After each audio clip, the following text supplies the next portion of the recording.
Hello, good day, students. Welcome to my YouTube channel again and again. Okay, we are here in our topic 2.0 for the introduction to criminology. Okay, let us start.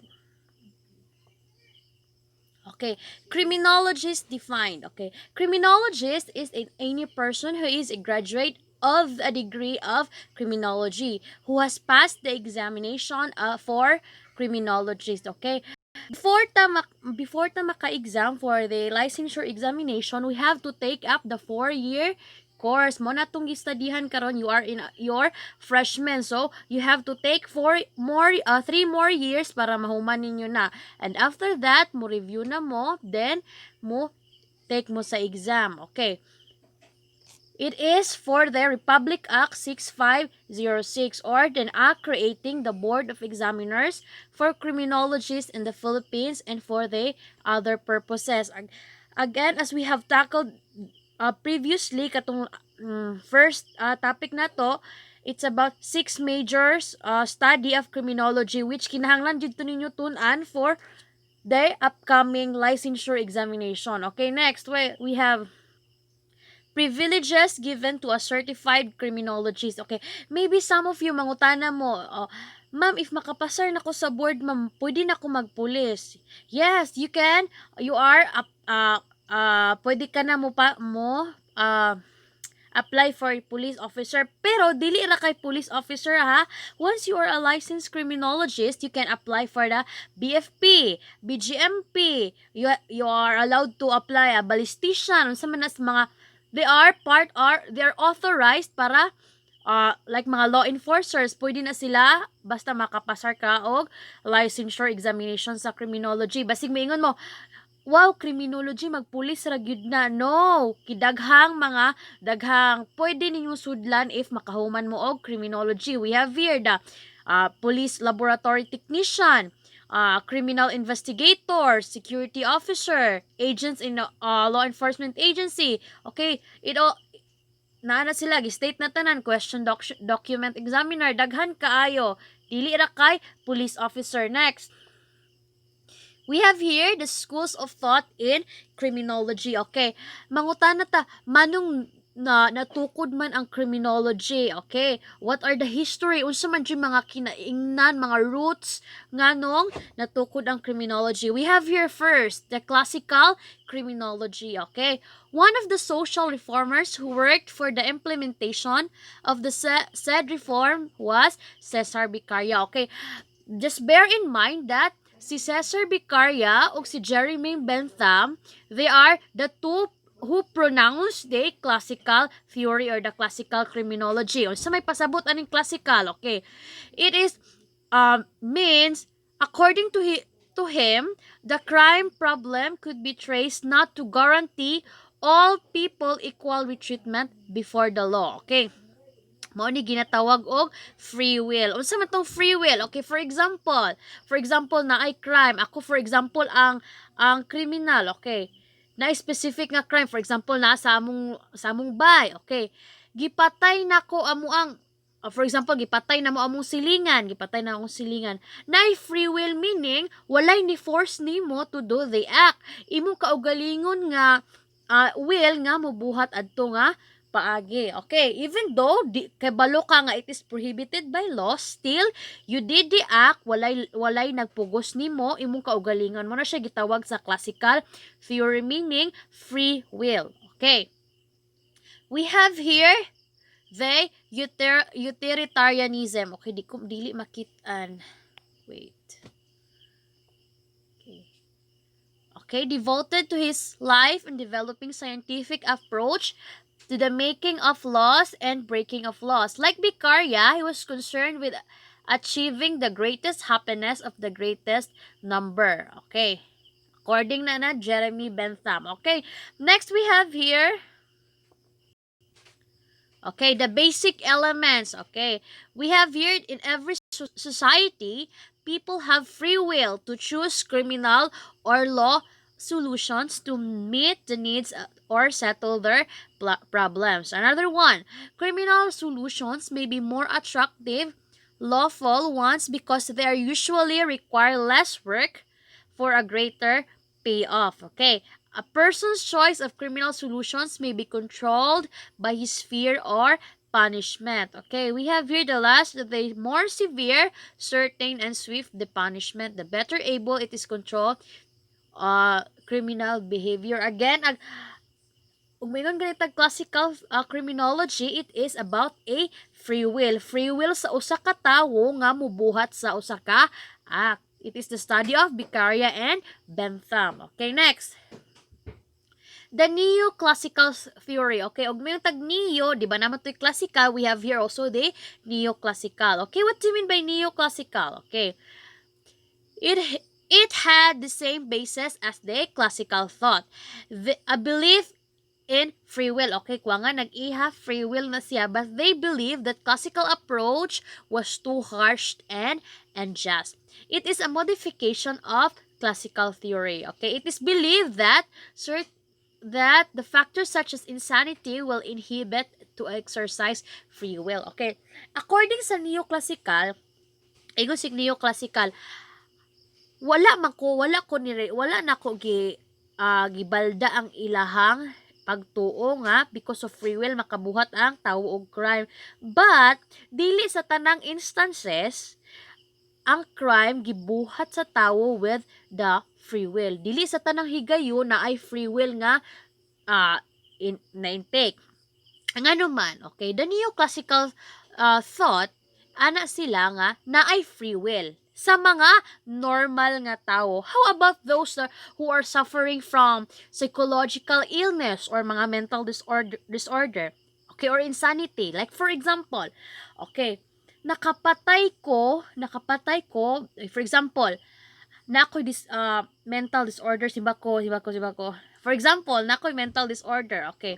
Nakapatay ko og usa ka tawo, okay. According to the law, if matud-an gani nga nako'y psychological disorder, I am considered not guilty. Okay? Again, if naagani kay mental disorder, mapamatud-an nga na kay sakit ing ana, you are acquitted, meaning you are not guilty. Mo nang ipasabot sa neoclassical theory or criminology nga dili tanang crime gibuhat sa tawo with free will. Maybe ang uban because of insanity. Nahimo nila na because of insanity. That is what they neoclassical criminology thought. Okay. Next we have here the positivist criminology. Okay. Kani nga topic, it's very broad, pero ako rang gi-shorten para dili mo maglabad inyong ulo. Okay, we have here the positivist school originated in 19th century in the context of the scientific revolution. Okay, the positivists rejected, take note the word rejected, the harsh legalism of the classical school and substituted the concept of free will within the doctrine of determinism. Okay, ang classical, di ba, ay atong i-summarize para di mo maglibog. Okay, ang classical school of thought, nakahimo ang usa ka tawo because of free will or iyang kabubuton. Okay, ang neoclassical theory, iyang gi-accept ang free will, but naay instances if you have the mental disorder or naka-insanity. While the positivist theory, kani, iyag yung gi-reject. Meaning, wala gyud niya tagaig base ang neoclassical o ang classical theory. Rejected. Okay. Kinsa may nag-reject ana nga school of thought sa criminology. He is Cesar Lumbruso. Again, Cesar Lumbruso, don't ever forget that name because he is pronounced as the father of the modern criminology. Okay, maybe nay mangutanan ninyo, o eskwela makag-Crim be, kisa may father of modern criminology. Wa pa man gud mi gileksyonan, ma'am, or basin si baliti, ma'am, basin may anak mo, ha. No, the father of the modern meaning bag-o nga criminology is Cesar Lombroso. Og moingon gani putag Enrico Ferri, okay, These three, kaning tulo, they are considered the unholy three of criminology. Mo na sila gi-consider as unholy three, meaning tulo sila kay three man gyud. Okay. Dili man four, dili man five. Okay. We have here also Enrico Ferri as best known associate of Lumbruso. Okay, more tabang-tabang ni Lumbruso ba? And also, we have here Rafael Garofalo who coined the word criminology. Okay.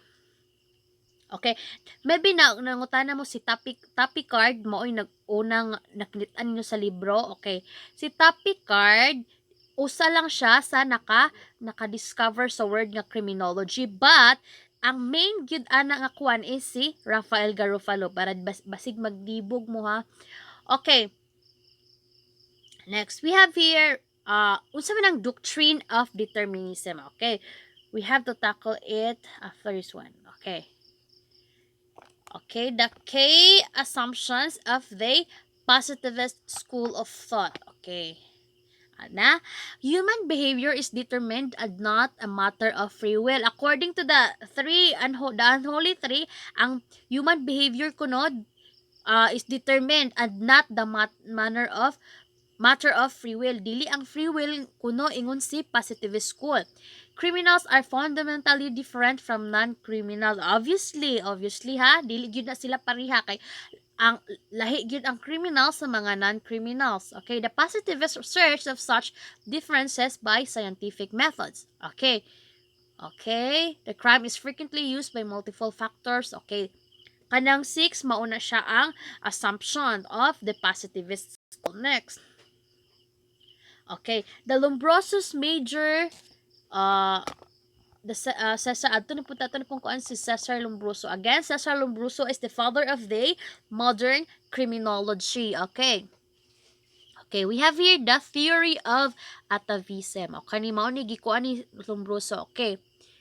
Lombroso had the opinion that criminals were developed by primitive. Okay, so nang primitive meaning kanang unique, dili lahi sa normal nga tao or subhuman individuals characterized by some inferior mental and physical characteristics such as, okay, kani si Lombroso, ambot nga nung siya na father of criminology nga hinawayon kani si Lombroso, no? Okay. According to him, madita ang theory of atavism or theory of determinism, meaning ma-identify kuno nimo ang usa ka tawo if criminal na siya ha according to his physical features. Some physical features meaning makita nimo iyang forma sa, for example, okay, number 1, we have your receding hairline. Kung imo kunong bunan ni ari abanti baklayon niabot kuno dire, meaning criminal daw kun ka. Okay. If ang imuha ko nung, okay, forehead wrinkles, okay, suway ko ana inyong buna, if namoy makita ang linya-linya, mga wrinkles, dia, criminal kuno ka according to Lombroso. And we have here the bumpy face. Sa man ang bumpy face? Ano kana bang mga nasubraan og, for example, kanang nag-gym, bitaw, unsa ang abs niabot, tas nawong, unsa ba? Oh, meaning na, criminal da kuno ka according to Lombroso. We have here the broad nose. Okay, di lang po taas kayo kung ilong, no, pero sakto raman. Og meaning kag broad nose meaning taas og katag. For example, imong ilong ning anay niabot anay criminal da kuno ka ingon si Lombroso. Okay, we have here next fleshy lips. Fleshy lips. Unsa man ang fleshy lips? Imong itag flesh unodon, di ba? Kawantay mo ng mga negro, di ba? Mga black American ba? Tanawan ilang simot, diba, mga baga, no? Diba ka na murag, nagbalig yun siya ba? Muna, ingon si Lombroso, criminal da ko na po na according to his study. Okay, we have sloping shoulder. Masa man ang sloping? Masa man nagahiwi? Hiwi, kay nga na, criminal da ko na po ka. Long arms, okay. Diba? Okay, kitang mga Pinoy, mga mugbog, itag mga, no, it's average nga size sa ato ang, or length sa ato ang arms, kay mga Indus bayat ta, mga Indio bayat ta, dili ba ta like Americans nga tag-as gyud kaayo. Okay, so criminal na kono pud ka. Pointy fingers, mga kandilaog kamot koko fingers, meaning kuan daw kuno pugka kriminal.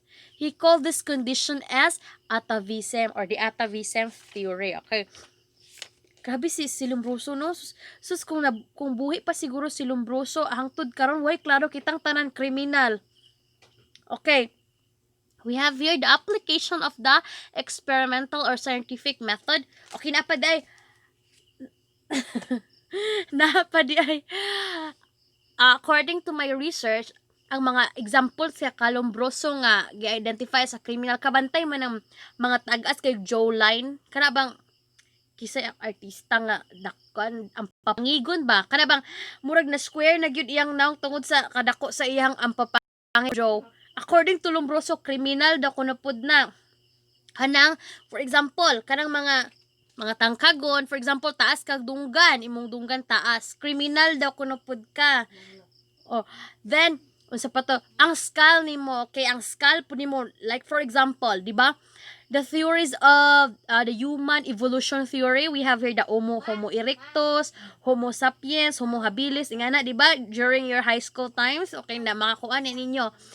Criminal da kuno kupud ka kung ang imuhang skull dili pareha sa normal nga tawo. Di pareha sa normal nga tawo. Unsa kay skull niya no? Triangle or unsa man? Okay. Mao nay Kalombroso nga atavism theory. Maybe makapangutana mo.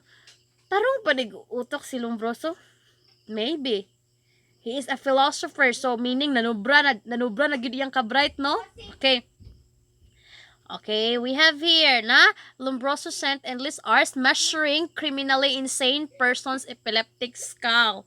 Sus Ginoo ko, nag take siya og time or naghatag siya dako nga time para mag-measure lang sa mga skull. For example, naibawan niya kanang namatay is na siya sakit sa utok.